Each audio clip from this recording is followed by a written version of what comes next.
Cette semaine, fini les gants chirurgicaux et les petits calots sur la tête, notre équipe de vétérinaires change de tenue. Direction la montagne. Place aux moufles et aux bonnets. Le but, délivrer quelques conseils pour que les séjours à la neige avec son animal soient réussis. Deux amis accompagnent nos vétos, Funny et Jean.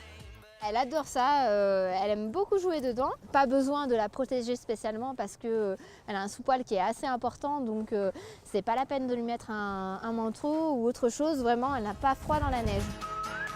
Pour Funny, le froid et la neige, c'est plus compliqué. Elle adore aller à la neige, mais bon, après c'est vrai qu'elle a très froid, donc il faut que je lui mette un petit pull plus un petit anorak, sinon comme vous voyez là elle tremble. Et ce qui est très important, c'est quand on rentre à l'intérieur au chaud, il faut bien lui enlever l'anorak, le pull, c'est comme pour nous, sinon ils peuvent attraper froid et tomber malades. Oui, ça fait froid aux patounes, hein. Il existe donc des protections.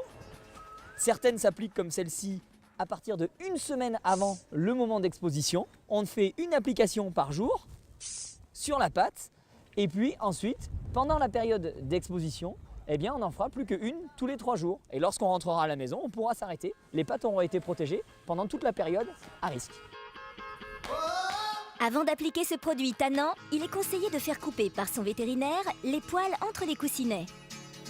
Là, ici, on a l'exemple typique d'une agglomération de neige qui s'est fait entre les poils des coussinets de Jean. Ça fait très mal, ça écarte les coussinets et ça va créer des lésions parce que ça va frotter, ça va lui faire mal, elle va se mettre à boiter et à la longue, ça va faire des crevasses, etc. Moralité, la neige, ce n'est pas très bon pour les pattes et déconseillé pour l'estomac. On n'aime pas trop voir nos enfants en manger, c'est pareil pour nos animaux.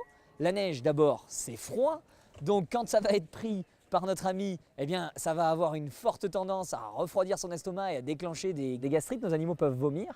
Ensuite, parce que c'est porteur de pas mal de bactéries et de virus qui pourront causer également des gastro-entérites et donner des diarrhées, etc. Donc quand on est au sport d'hiver comme ailleurs, on surveille nos animaux, on ne les laisse pas manger n'importe quoi et en particulier de la neige. On ne les laisse pas non plus boire dans les flaques parce que ces flaques pourront être contaminées par des polluants comme des antigels ou du sel et ça pourra créer également un certain nombre de désordres. Pendant les batailles de boules de neige, gare à ne pas mettre les pattes n'importe où.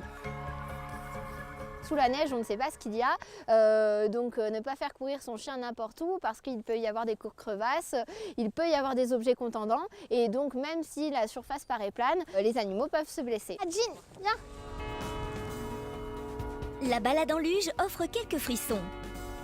Mais il faut rester vigilant avec la proximité des pistes et des skieurs. Et bien voilà, ça c'est typiquement quelque chose auquel il faut faire attention. Quand on a un chien qu'on promène, on le garde bien en laisse parce que c'est dangereux. À mes pieds là, j'ai pas une simple paire de chaussures, mais j'ai 2 quarts qui sont excessivement tranchants. Si on rentre en contact, je peux lui faire des lésions très graves. Jean, allez! Après le rappel de toutes ces règles de sécurité pour nos animaux, l'heure est à la glisse. Quant à nous, retrouvons Caroline sur les pistes pour nous présenter tout ce qui assure notre sécurité.